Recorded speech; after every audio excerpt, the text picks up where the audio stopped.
All right, ready to dive deep. Today, we're tackling negative thinking. Those thought patterns, they can really mess with you. And we're not just talking about understanding them, but like actually giving you the tools to deal with them. We're going beyond theory here. Exactly, because who hasn't had that inner voice, You're right? The one that loves to play what if, but only the worst case scenarios. right. It's like your brain's own personal doom scroller. But the good news is we've got 5, I'd say, pretty solid tips to help you hit the mute button on that negativity. And it's not about becoming some kind of weirdly positive robot. No, no, no. It's more like, how do we rewire those thoughts? Yeah, exactly. Make them work for you, not against you. So first up, and this is huge, recognizing those negative patterns. Mm, But how do we even know when those sneaky thoughts creep in?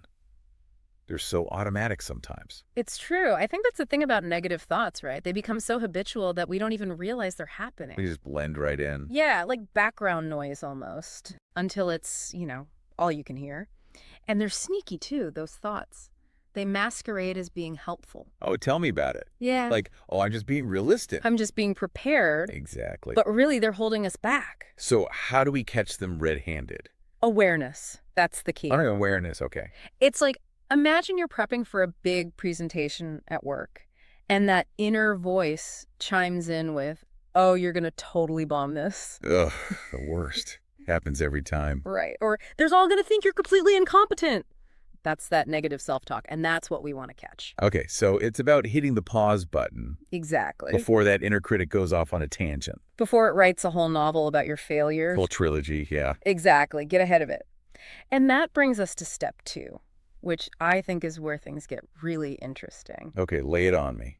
We're not just observing those negative thoughts anymore. We're challenging them. Oh, I like this. Yeah. Putting them on trial. Exactly. Putting those thoughts on trial.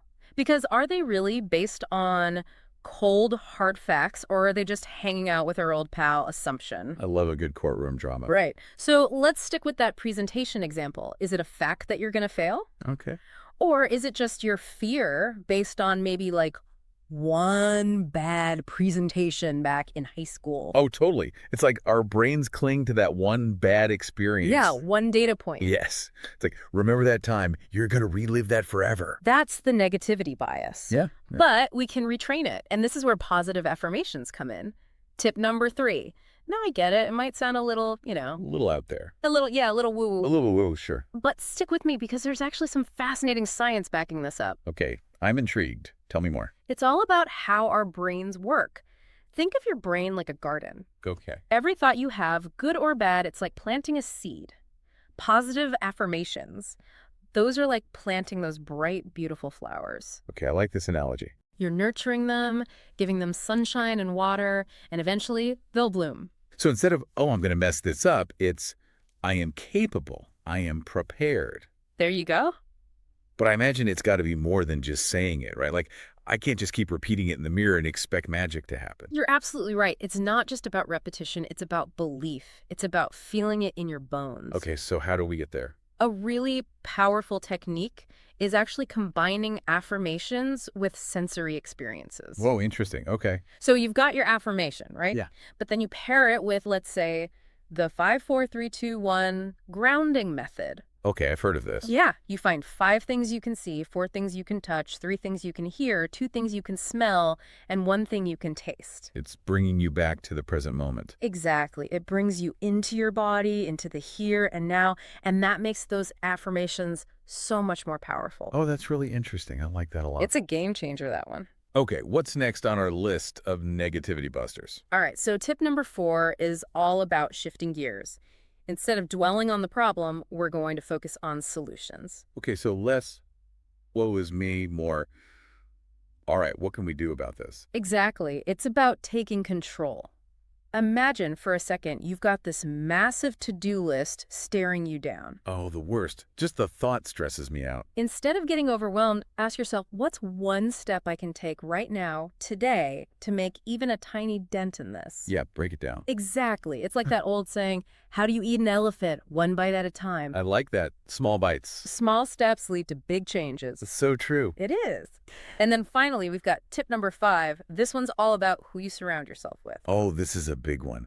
I feel like I've heard that saying, you are the average of the 5 people you spend the most time with. It's so true. And it makes sense, right? We are incredibly social beings. Emotions are contagious. They really are. So curate your environment. Seek out friends, family, even social media accounts that light you up, that inspire you, that make you feel good, because you have more control over your emotional diet than you might realize. This has been, I don't know, eye-opening, I would say. We've gone through a lot today. We have. We've covered a lot of ground.